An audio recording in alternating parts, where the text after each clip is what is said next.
Well, thank you for joining us this morning. Last night, on President Trump's orders, U.S. Central Command conducted a precision strike in the middle of the night against 3 nuclear facilities in Iran, Fordow, Natanz, and Esfahan, in order to destroy or severely degrade Iran's nuclear program. And as the chairman of the Joint Chiefs will demonstrate, it was an incredible and overwhelming success. The order we received from our commander-in-chief was focused, it was powerful, and it was clear. We devastated the Iranian nuclear program. But it's worth noting the operation did not target Iranian troops or the Iranian people. For the entirety of his time in office, President Trump has consistently stated for over 10 years that Iran must not get a nuclear weapon. Full stop. Thanks to President Trump's bold and visionary leadership and his commitment to peace through strength, Iran's nuclear ambitions have been obliterated. Many presidents have dreamed of delivering the final blow to Iran's nuclear program, and none could until President Trump. The operation President Trump planned was bold and it was brilliant, showing the world that American deterrence is back. When this president speaks, the world should listen. And the U.S. military, we can back it up. The most powerful military the world has ever known. No other country on planet Earth could have conducted the operation that the chairman is going to outline this morning. Not even close. Just like Soleimani found out in the first term, Iran found out when POTUS says 60 days that he seeks peace and negotiation, he means 60 days of peace and negotiation. Otherwise, that nuclear program, that nuclear capability will not exist. He meant it. This is not the previous administration. The President Trump said no nukes. He seeks peace, and Iran should take that path. He sent out a truth last night saying this: any retaliation by Iran against the United States of America will be met with force far greater than what was witnessed tonight. Signed, the President of the United States, Donald J. Trump. Iran would be smart to heed those words. He's said it before, and he means it. I want to give recognition to the Chairman of the Joint Chiefs of Staff, the Joint Staff, General Eric Kurilla at CENTCOM, who did a phenomenal job, he and his staff, all of CENTCOM. Policy across the board, this was a joint effort, and across the Pentagon effort. I want to recognize the pilots who flew those bombers, who flew those fighters, who flew those refuelers, warriors. I want to recognize the sailors on those destroyers, in those subs, on those carriers, warriors, all of them. I want to recognize our soldiers doing air defense, base defense, QRF, warriors, all of them. Every American involved in this operation performed flawlessly. And I want to give recognition to our allies in Israel as well. This is a plan that took months and weeks of positioning and preparation so that we could be ready when the President of the United States called. It took a great deal of precision. It involved misdirection and the highest of operational security. Our B-2s went in and out of downtown Tehran, of these nuclear sites, in and out and back without the world knowing at all. In that way, it was historic. A strike that included the longest B-2 Spirit bomber mission since 2001 and the first operational employment of the MOP, a massive ordnance penetrator. The mission demonstrated to the world the level of joint and allied integration that speak to the strength of our alliance and our joint forces. As President Trump has stated, the United States does not seek war. But let me be clear. We will act swiftly and decisively when our people, our partners, or our interests are threatened. Iran should listen to the President of the United States and know that he means it, every word. I want to give congratulations to our Commander-in-Chief. It was an honor to watch him lead last night and throughout, and to our great American warriors on this successful operation. God bless our troops. God bless America. And we give glory to God for his providence and continue to ask for his protection. I turn it over now to the chairman for specifics.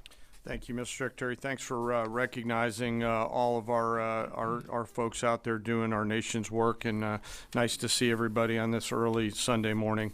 Last night on the President's orders, U.S. Central Command, under the command of General Eric Kurilla, executed Operation Midnight Hammer, a deliberate and precise strike against 3 Iranian nuclear facilities. This was a complex and high-risk mission carried out with exceptional skill and discipline by our joint force. I want to thank every service member, planner, operator that made this mission possible. Their actions reflect the highest standards of the United States Armed Forces.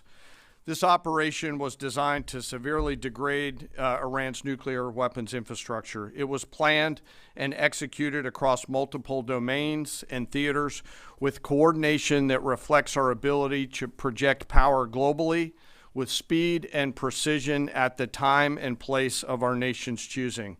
This was a highly classified mission with very few people in Washington knowing the timing or nature of this plan. I'll refer you to the graphic on the side as I walk you through some of the operational details. At midnight Friday into Saturday morning, a large B-2 strike package comprised of bombers launched from the continental United States. As part of the plan to maintain tactical surprise, part of the package proceeded to the west and into the Pacific as a decoy, a deception effort known only to an extremely small number of planners and key leaders here in Washington and in Tampa.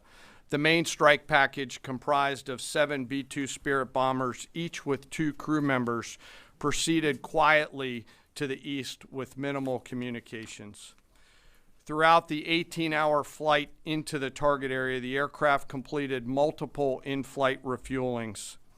Once over land, the B-2s linked up with escort and support aircraft in a complex, tightly timed maneuver requiring exact synchronization across multiple platforms in a narrow piece of airspace, all done with minimal communications. This type of integration is exactly what our joint force does better than anyone else in the world. At approximately 5 p.m. Eastern Standard Time last night, and just prior to the strike package entering Iran, a U.S. submarine in the Central Command area of responsibility launched more than 24 Tomahawk land attack cruise missiles against key surface infrastructure targets at Esfahan. As the Operation Midnight Hammer strike package entered Iranian airspace, the U.S. employed several deception tactics, including decoys, as the 4th and 5th generation aircraft pushed out in front of the strike package at high altitude and high speed, sweeping in front of the package for enemy fighters and surface-to-air missile threats. The strike package was supported by U.S. Strategic Command, U.S. Transportation Command, U.S. Cyber Command, U.S. Space Command, U.S. Space Force, and U.S. European Command. As the strike package approached Fordow and Natanz, the U.S. protection package employed high-speed suppression weapons to ensure safe passage of the strike package, with fighter assets employing preemptive suppressing fires against any potential Iranian surface-to-air threats. We are currently unaware of any shots fired at the U.S. strike package on the way in. At approximately 6:40 p.m. Eastern Standard Time, 2:10 a.m. Iran time, the lead B-2 dropped 2 GBU-57 massive ordnance penetrator weapons on the first of several aim points at Fordow. As the president stated last night, the remaining bombers then hit their targets as well, with a total of 14 MOPs dropped against 2 nuclear target areas. All 3 Iranian nuclear infrastructure targets were struck between 6:40 p.m. and 7:05 p.m. Eastern Time. Again, that's about 2:10 in the morning local time in Iran, with the Tomahawk missiles being the last to strike at Esfahan to ensure we retain the element of surprise throughout the operation. Following weapons release, the Midnight Hammer strike package exited Iranian airspace and the package began its return home. We are unaware of any shots fired at the package on the way out. Iran's fighters did not fly, and it appears that Iran's surface-to-air missile systems did not see us. Throughout the mission, we retained the element of surprise. In total, U.S. forces employed approximately 75 precision-guided weapons during this operation. This included, as the president stated last night, 14 30,000-pound GBU-57 massive ordnance penetrators, marking the first ever operational use of this weapon. I know that battle damage is of great interest. Final battle damage will take some time, but initial battle damage assessments indicate that all 3 sites sustained extremely severe damage and destruction. More than 125 U.S. aircraft participated in this mission, including B-2 stealth bombers, multiple flights of 4th and 5th generation fighters, dozens and dozens of air refueling tankers, a guided missile submarine, and a full array of intelligence, surveillance, and reconnaissance aircraft, as well as hundreds of maintenance and operational professionals. As the Secretary said, this was the largest B-2 operational strike in U.S. history and the second longest B-2 mission ever flown, exceeded only by those in the days following 9/11. Well prior to the strike, General Kurilla elevated force protection measures across the region, especially in Iraq, Syria, and the Gulf. Our forces remain on high alert and are fully postured to respond to any Iranian retaliation or proxy attacks, which would be an incredibly poor choice. We will defend ourselves. The safety of our service members and civilians remains our highest priority. This mission demonstrates the unmatched reach, coordination, and capability of the United States military. In just a matter of weeks, this went from strategic planning to global execution. This operation underscores the unmatched capabilities and global reach of the United States military. As the president clearly said last night, no other military in the world could have done this. I join the president and the secretary in being incredibly proud of the air crews, naval forces, cyber operators, planners, and support teams, and commanders who made this mission possible. It is their skill, discipline, and teamwork that makes this operation possible. I am particularly proud of our discipline related to operational security, something that was of great concern to the president, the secretary, General Kurilla, and me, and we will continue to focus on this. As we stand here this morning, many assets are still airborne, and we have hundreds deployed. I ask that we keep our warfighters on their way home and our deployed service member in our thoughts. Our joint force remains ready to defend the United States, our troops, and our interests in the region. Thank you very much. We will take a few questions, Phil. Me? Yeah. So, is regime change off the table, Mr. Secretary? And to the chairman, you said the battle damage assessment is still ongoing, but do you believe that some nuclear capability in Iran remains? This mission was not and has not been about regime change. The president authorized a precision operation to neutralize the threats to our national interests posed by the Iranian nuclear program and the collective self-defense of our troops and our ally Israel.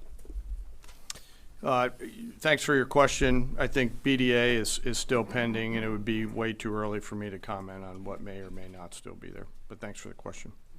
Green. No, behind you. Excuse me, Mr. Secretary, can you tell me, was there a particular moment when the president decided to pull the trigger on this operation where he said, now, rather than being, something in the holster, now we're going to pull the trigger on it? I would just say, having the opportunity to witness his leadership, he was fully committed to the peace process, wanted a negotiated outcome, gave Iran every single opportunity, and unfortunately was met by stonewalling, which is why he gave them plenty of time to continue to come to the table and give up enrichment, give up the nuclear program. But there was I won't say the particular moment, there was certainly a moment in time where he realized that it had to be a certain action taken in order to minimize the threat to us and our troops. Yeah. General, you say that General Kurilla increased force protection in Iraq, Syria, and Gulf, in those areas. Were they given any advance warning the attacks were coming? And also, Mr. Secretary, when were congressional leaders notified? How long before the attacks took place? Sure. To your first question, the risk has clearly been rising over the last few weeks in the region. Based on that, and not a particular awareness of this operation, we've made smart decisions to minimize the risk to U.S. forces in the region. So they were given no advance warning? No, sir. And congressional? They were notified after the planes were safely out. Well, we complied with the notification requirements of the War Powers Act. After the attacks, they were notified? They were immediately thereafter. Yes. Thank you, Secretary. Two quick questions. Do you believe you completely destroyed Iranian nuclear program? And how about Iranian ballistic missiles? Your ally as Israel always saying that is biggest threat. And second question is very important.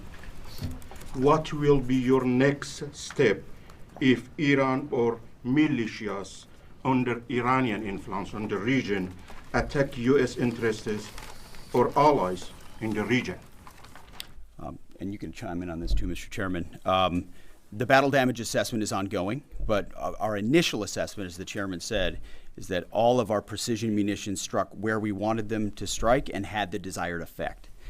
Which means especially in Fordow, which was the primary target here, we believe we achieved destruction of capabilities there.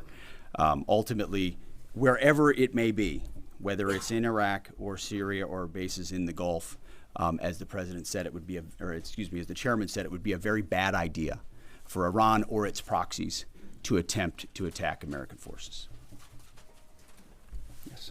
Thank you, Mr. Secretary. Regarding retaliations, Iran and North Korea are cooperating on nuclear and missile development. Do you think there is a possibility that Iran, North Korea, and the other forces, such as China, will join forces to retaliate against the United States?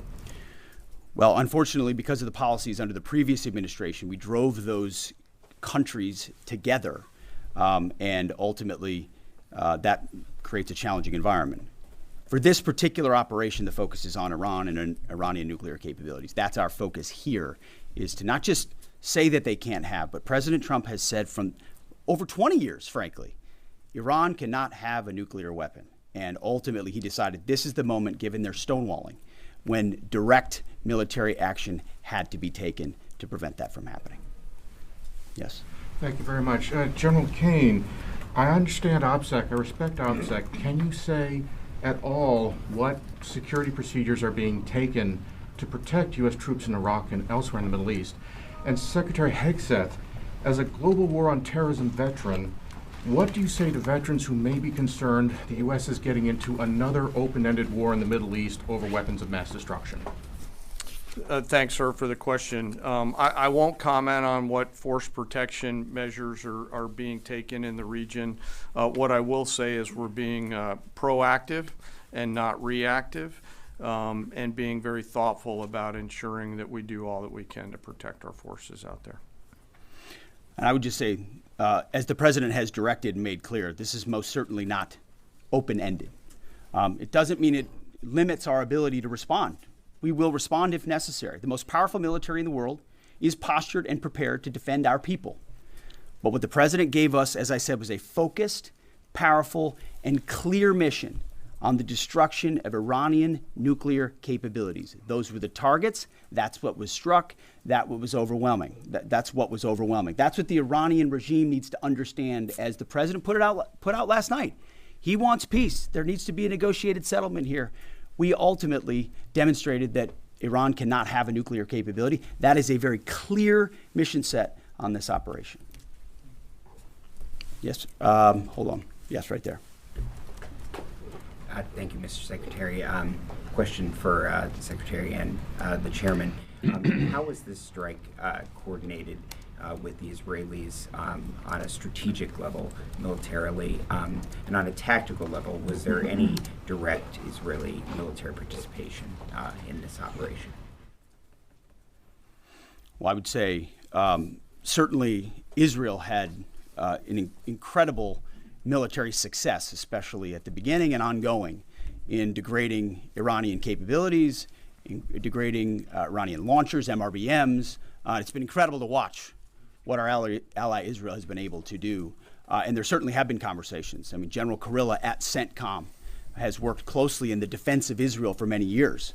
And part of this operation was the defense of Israel and the ongoing defense of Israel. But as it pertains to this strike, this was U.S. operated and U.S. led.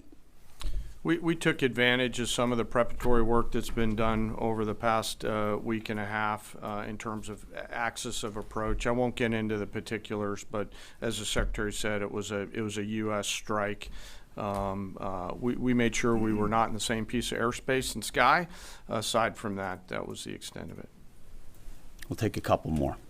Yeah, right there. Question to the Secretary first. Are you concerned whatsoever now about the reaction from U.S. allies given the strike, particularly those in the Gulf? And to the Chairman, if I may, I understand you don't want to speak to specific assets and force protection measures, but do you anticipate at least having to bring in any further assets from other theaters to aid in force protection over the coming days? We certainly understand the challenges of allies in the region, and we have been respectful and in working in collaboration with them as it pertains to basing and sensitivities there. Ultimately, they've got a lot of assets and people in those locations also where American troops are co-located. So that's a consideration of ours. We've been in close consultation with them, and we appreciate the support that we have got.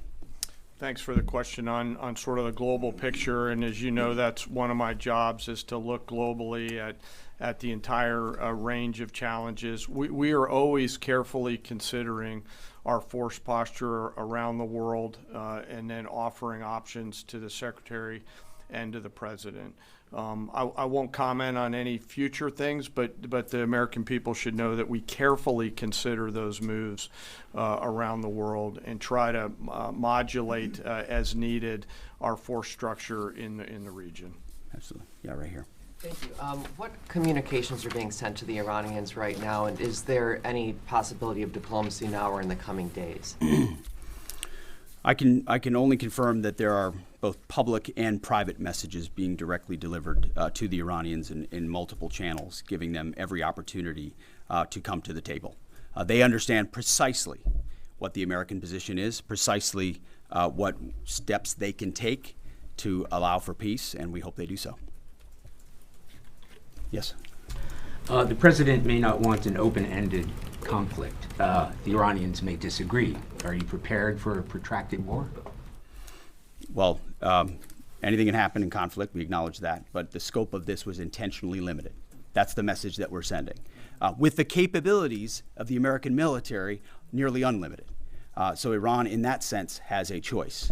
But we've made it very clear to them, this is nuclear sites, this is nuclear capabilities, this is the line that the president set, and we set that back. Now is the time to come forward for peace. But I think one of the takeaways from this as well is the unprecedented level of ongoing cooperation. I can't speak highly enough of the chairman and his staff and General Kurilla in CENTCOM, what they've done to look around the corner, to pre-position, to understand how an operation like this comes together.